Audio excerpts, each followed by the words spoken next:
Today's mission is to get to the football match we need to get to. I've woken up this morning here in Inverness. I was working till 1 o'clock in the morning. Actually, I think it was about 1:30, closer to 2-ish, getting my Inverness Cali Thistle versus Dundee United vlog up. I've got a 3-hour drive south to Fife. We're going to East Fife versus Clyde today for my 40th of the 42 SPFL clubs. This is part of the No Rest for the Wicked campaign. Literally no rest for the wicked for me today. Very tired, but we have to get down to Fife. Here we go.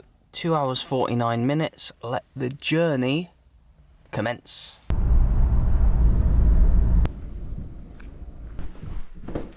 Made it to Fife. I would have tried to show you a little bit more of the journey down, but it was just such a rush just trying to get down here. Yeah, I've made it about an hour and a half before kick-off. I always like to get in a bit early. I need to get some interviews before the music starts in the stadium. In my opinion, East Fife are probably one of the clubs that get forgotten about when you think about clubs that have won major trophies. There's clubs that are quote-unquote bigger than East Fife now that haven't won as many major honours as what East Fife have won. East Fife have actually won the Scottish Cup, the big main Scottish Cup in 1938. They beat Kilmarnock in the final. It went to a replay, but in front of over 90,000 people at Hampden Park. They've also won the League Cup 3 times. So if they were to do that in this day and age, they'd be playing European football, obviously. But they were obviously all back in the day. They've not won a big major trophy for decades now, and they play Clyde today, who are a big club in their own right as well, but Clyde currently rooted to the bottom of League 2.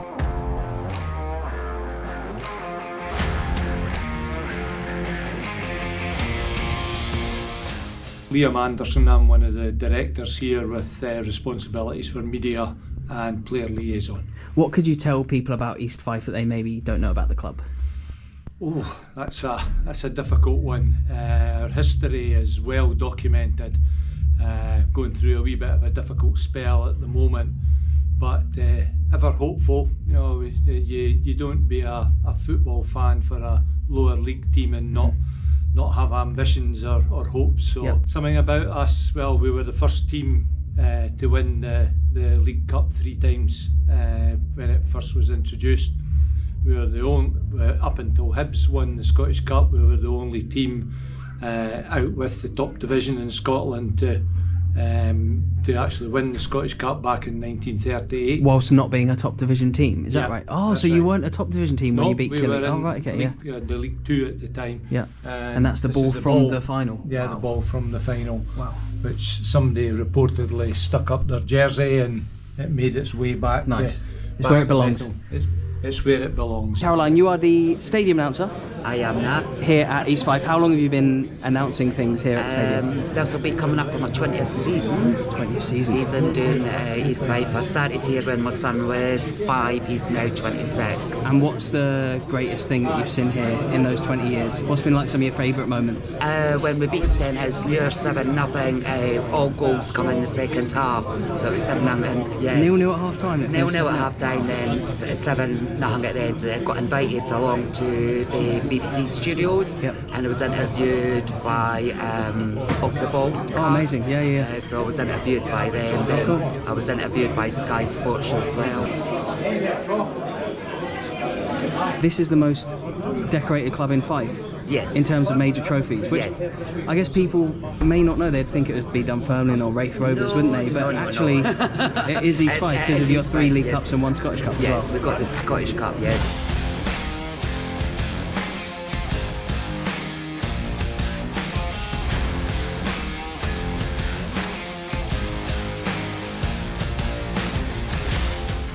It's Dave Heddle. I'm Director of Football for the East Fife Community Football Club. So tell me about the Community Football Club. There's age groups from as young as 2020. We go in years. So 2020. So there's 2020. Well, that'll be 4 or 5. Okay, yeah. So real young.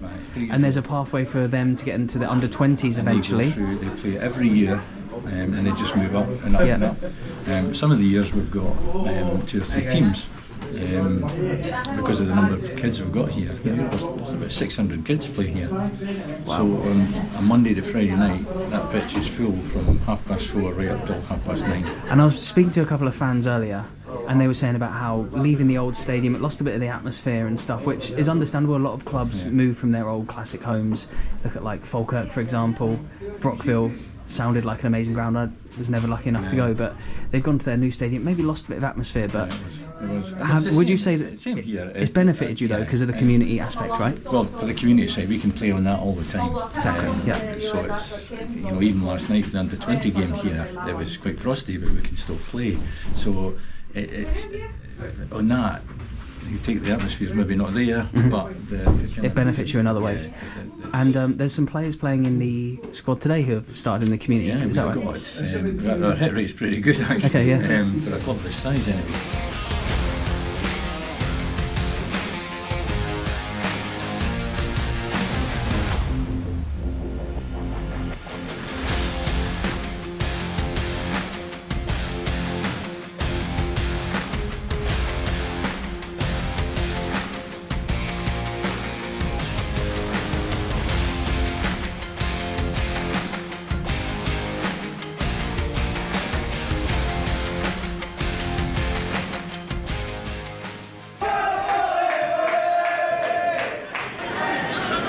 Steak bake.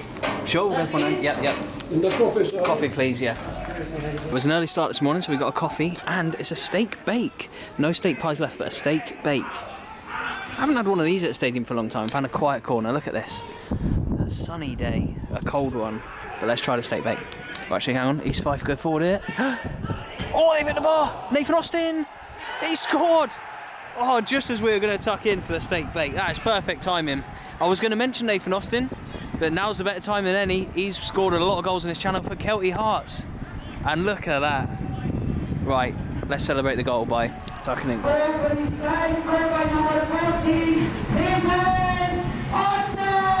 Some of the food recently has been absolutely top tier. What an amazing view as well, look at that.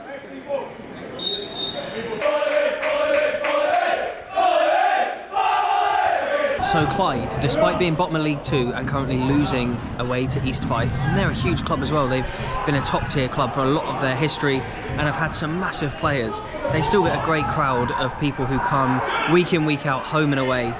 Home, even though they don't really have a home, they're sharing with Hamilton. They're in a really precarious position at the bottom of League 2. No team who's ever got relegated out of the SPFL has ever come back through the Lowland League or Highland League, obviously Brecon in the Highland League. But so yeah, you worry for Clyde if they were to go down. I've made a video about them recently where I looked into their plight a little bit more. I'm not going to go into it too much in this video. It's an East Fife video, obviously, but yeah, it would be bad not to mention the great support that Clyde get, even on these cold January days.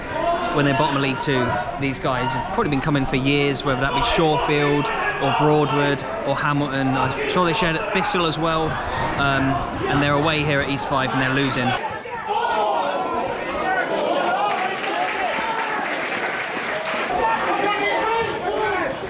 Oh. Nathan Austin again, almost with a second there.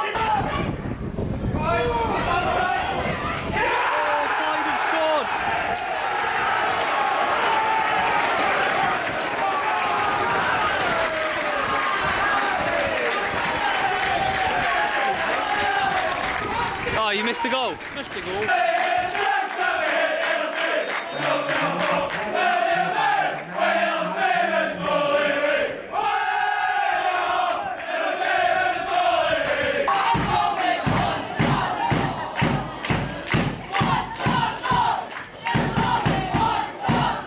I feel sorry for the author called Sam North at this point.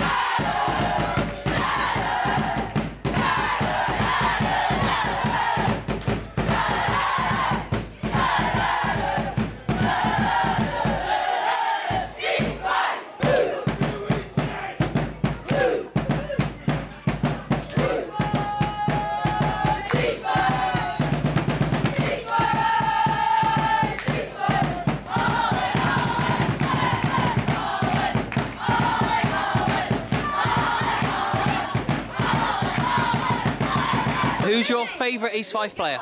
Alan Fleming. And what about you boys? Who you saying? I'm saying Nathan Austin. Nathan Austin, what do you reckon? Jack Healy. Has Nathan Austin got a song?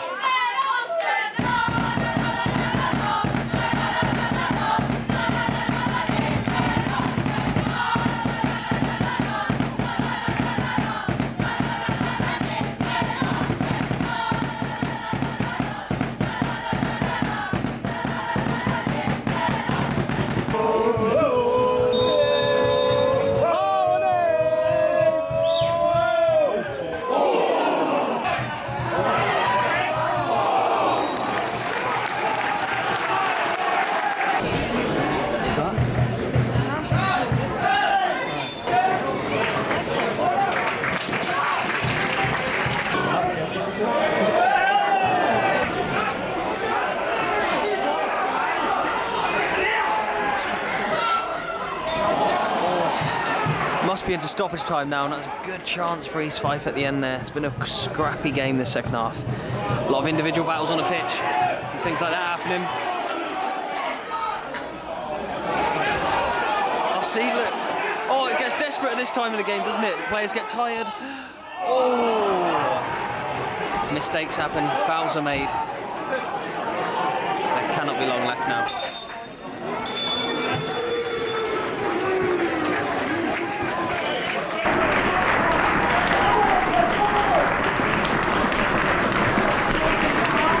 Again, despite their standing in the league, look how good the support is for Clyde. What do you think of the game today then? I think East Fife were brilliant for like the first 20 to 30 minutes, and then just kind of dropped off, held for the first goal, and then scrambled in the box for Clyde's goal. And I'd never seen East Fife get back into it in the second half. I think it looked like both teams were happy with the point at the end, didn't it? Neither team really went for it. Aye, at the end, there was a wee bit of atmosphere trying to get the goal to win. But it was. I think both teams would be happy with that, Joe. And so you're a Highby, aren't you? I'm a Highby, support Hibs, but you're local to East Fife and you come and watch East Fife play. Why did you come and watch football at this level? Because I play for a youth team on a Sunday, so not every day I can go watch Hibs.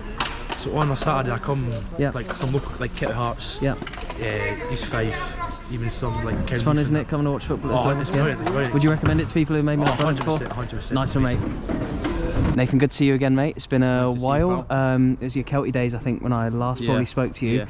But you're back at East Fife for, I think, your 4th spell. 2 permanent and 2 loans. Is that right? Yeah. Well, the loan one was during the same season when I signed for Falkirk, and then I went straight back on loan. But right, okay. So you've been here a good few times. So I feel like East Fife is. Yeah. Well, I stay and leaving, so this is my local team, and had the opportunity to come back this season, and it's going okay.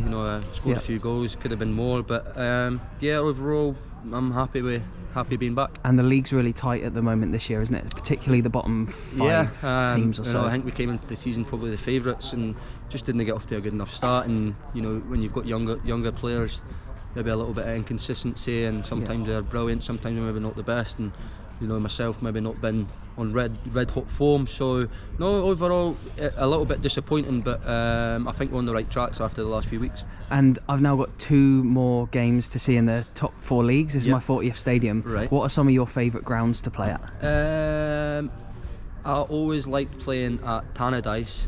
I don't know, just the second half because it's downhill. Okay, a lot easier on the legs. Less running, it's easier. And in the lower leagues or up. Lower leagues. I like the more obscure ones. Special. Played there a couple of times, which was brilliant. Would that have been with? I was at East Fife, East Fife. Oh, okay. Because they were in the same league. Right, of course, yeah. And they were when they got demoted. Yeah.